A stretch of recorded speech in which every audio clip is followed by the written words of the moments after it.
नमस्कार, मैं युक्ति और आप देख रहे हैं सोशल मीडिया टाइम्स। चुनावी हलचल के बीच हमारे चैनल ने खास मुलाकात की राष्ट्रीय लोकदल पार्टी के राष्ट्रीय महासचिव इंद्रजीत सिंह टीटू से। हमारी ब्यूरो रिपोर्ट।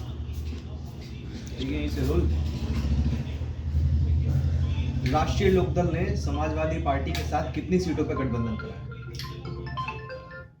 33 सीटों पे अभी फिलहाल हमारा गठबंधन घोषित हो चुका है और अभी सीटें हमारी उत्तर की पूर्व की अभी कुछ और सीटें होनी है जिस पे वार्ता चल रही है।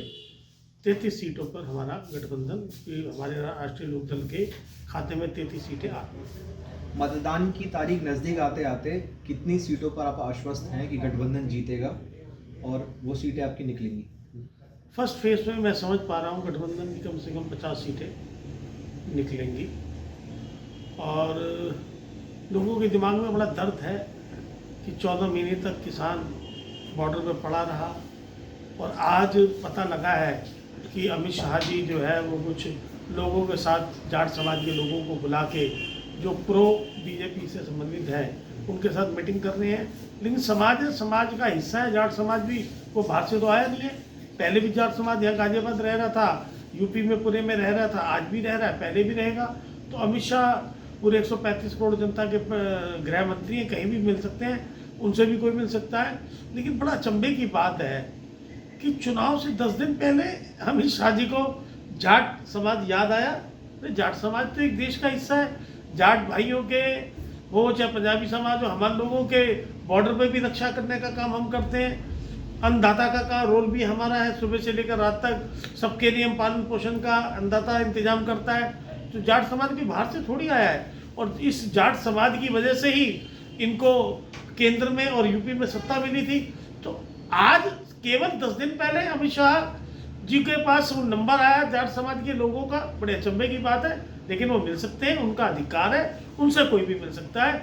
लेकिन अगर अच्छा लगता कि जो 700 किसान मरे हैं, इन 700 किसानों में से 7 मिनट के लिए किसी किसान भाई के यहाँ जाके अपना दुख प्रकट करते, थोड़ी सी अपनी भावनाएं प्रकट करते, उस परिवार के साथ अपना दुख साझा करते कि जो किसान भाई हमारे बीच में से चला गया, आंधी में, तूफान में, बारिश में, बर्फ में, कड़कती ठंड में, कड़कती धूप में किसान पड़ा रहा, वो हमारे बीच में वो संघर्ष अपने लिए नहीं कर रहा था, वो पूरे समाज के लिए संघर्ष कर रहा था। तब जाते अच्छा लगता।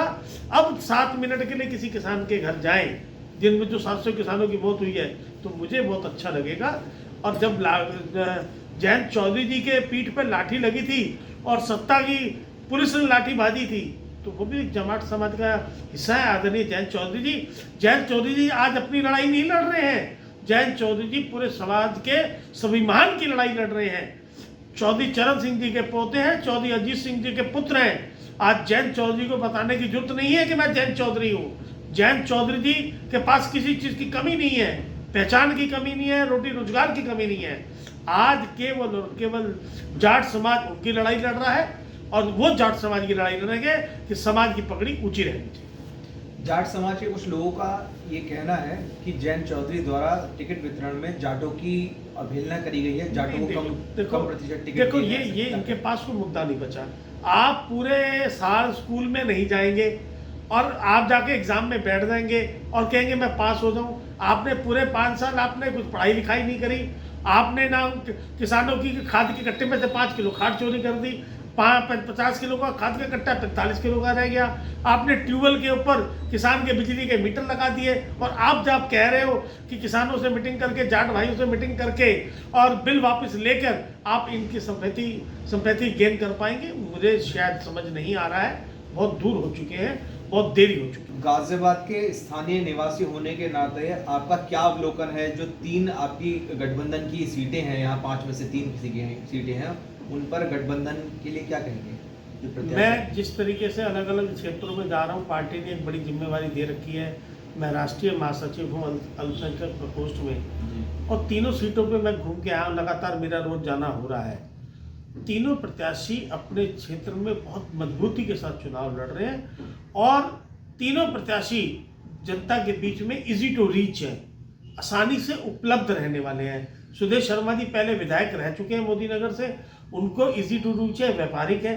सुरेंद्र मुनि जी कई चुनाव लड़ चुके हैं और विधायक 3 दफा रह चुके हैं।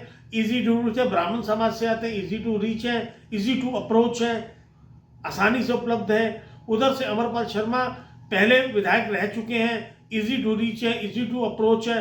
मुझे लग रहा है हम तीनों सीटों पर गठबंधन जीत रहा है। जीत तो 5 का रहा गठबंधन, कहीं सपा का है, कहीं हमारा है, लेकिन लोकदल के जो 3 प्रत्याशी हैं वो पूरे गठबंधन 5 सीटों पर हम जीत हासिल कर रहे हैं। 5 विधायक, 2 सांसद और 1 मेयर है भाजपा का। उसके बाद भी लोगों को ये कहना है कि विकास कार्य नहीं है, क्या क्या कहेंगे इस पर? केवल जुमलेबाजी करने के अलावा और किताबों कागजी कार्रवाई करने के अलावा, कागज भरने के अलावा योजनाओं को कागज पे उतारने का काम जो बहुत बढ़िया बीजेपी कर रही है वो ही कर रही है। आप देखिए ना, हिंडन नदी का पुल तीसरा, आज पूरा कार्यकाल खत्म होने जा रहा है, 5 साल होने जा रहे हैं, हिंडन का तीसरा पुल नहीं बन पाया। तो इस यही मेरे लिए काफ़ी है आपको याद दिलाना कि जो सरकार हिंडन का पुल नहीं बना पाई, बाकी उन्होंने क्या करा होगा आप खुद समझ सकते हैं। ठीक। जहां इंद्रजीत वोटों की गिनती होने से पहले ही अपनी जीत का दावा करते नजर आ रहे हैं, क्या उनका यह विश्वास जनता पूरा कर पाएगी या फिर इन्हें अपने मुंह की ही खानी पड़ेगी? खैर, ये तो आने वाला वक्त ही बताएगा कि कौन कितने पानी में है। फिलहाल के लिए इतना ही। आगे की तमाम अपडेट्स और खबरों के लिए बने रहिए हमारे साथ और देखते रहिए सोशल मीडिया टाइम्स।